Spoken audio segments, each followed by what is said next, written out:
The promos in this era from Rick and Dusty were just out of this world. Who Rick's can who can outdo who? That's exactly what it was, yeah.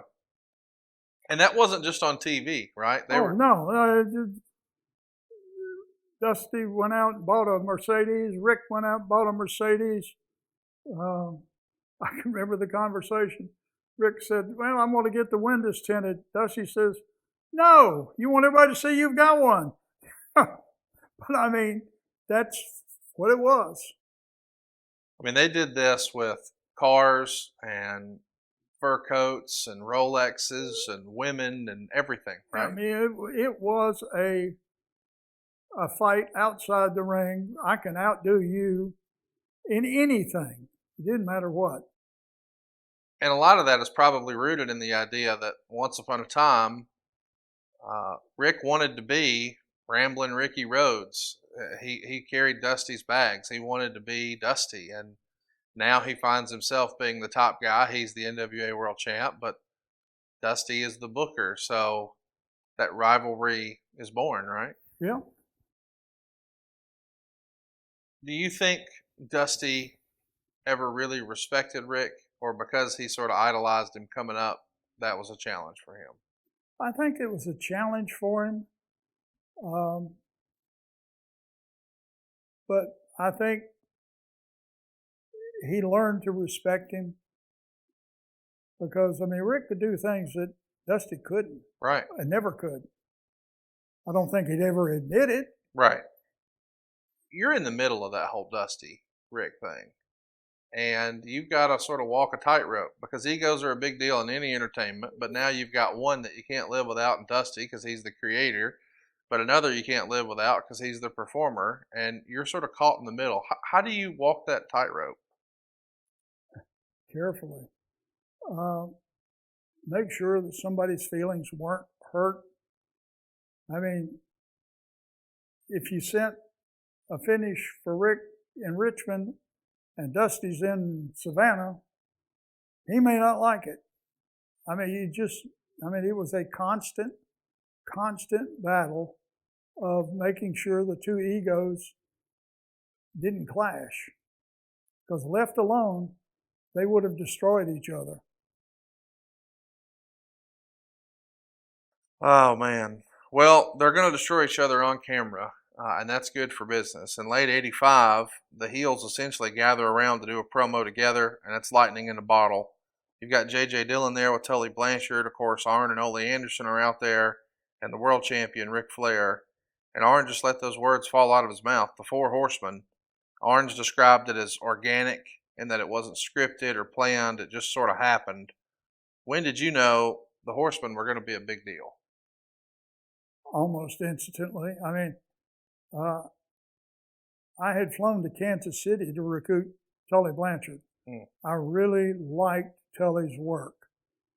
I didn't like he liked to do barbed wire and all that, but other than that, I really liked his work, and we needed another heel, and so I flew out to Kansas City and recruited him. But when that Four Horsemen thing came out, it was like, aha. I mean, that was it. Right. I mean, there was no going back. There was no need to go back. How was that success of the Horsemen and it being so organic received by Dusty?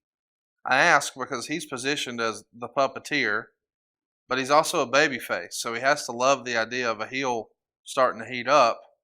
But when things get over that weren't his idea, sometimes Well, that's not popular. it actually made his job easier because Sure. now he has four heels that you can rotate in just about any situation. It didn't matter whether you didn't have to have Rick on every card. Right. I mean, you had, Ole, who, could work circles around most people. Tully could take every bump in the world and work too. It was a perfect storm.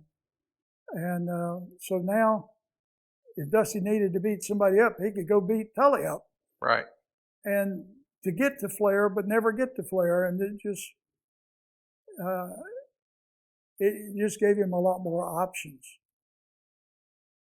Starrcade 85 comes around, and once again, it's Flair and Dusty on top, this time with a much better story. This time, Dusty wins, but he kind of doesn't. It's become known as the Dusty finish. In hindsight, should you have switched the title here? You know, I don't remember the finish at all. It was one of those deals where there's a ref bump, and the second I hated referee, ref bumps.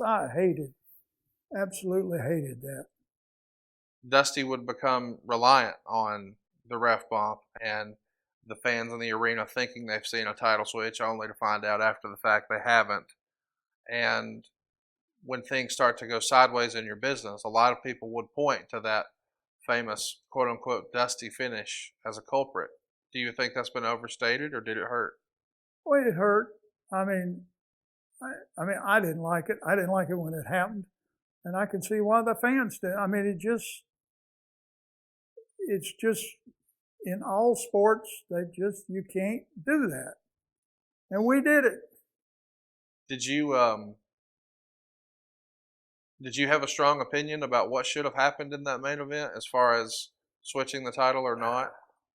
On the one hand, it feels like you'd be involved politically, like if Rick doesn't want to lose it, we've got to find a way to send the fans home happy but not really take the belt off him. Or did you think, I don't want Dusty to be our champion. I don't like the way that looks or feels nationally. It's better for him to chase. Let's keep it on Rick. Well, at that point, I was more afraid of losing Flair. And Flair accepted that finish, so it's like he didn't like it either. I mean, not at all, but he didn't want to drop the belt. I see. So you were concerned if you would have convinced Rick to do a finish he didn't like, he too may have went to Vince. Or he'd been gone. Were you dealing with that sort of threat on a regular basis? Daily. Really? I mean, you know, Rick, I don't know how he is now. Emotional. But he was always emotionally ready to explode if he felt threatened. And to say, you know, and he and Dusty, they respected each other, but I mean, for Rick to put him over in that position, he would have been gone. That's a phone call Vince could have made. And if we had told Rick he was losing, he wouldn't have shown up. Wow. I mean, that's what I felt like.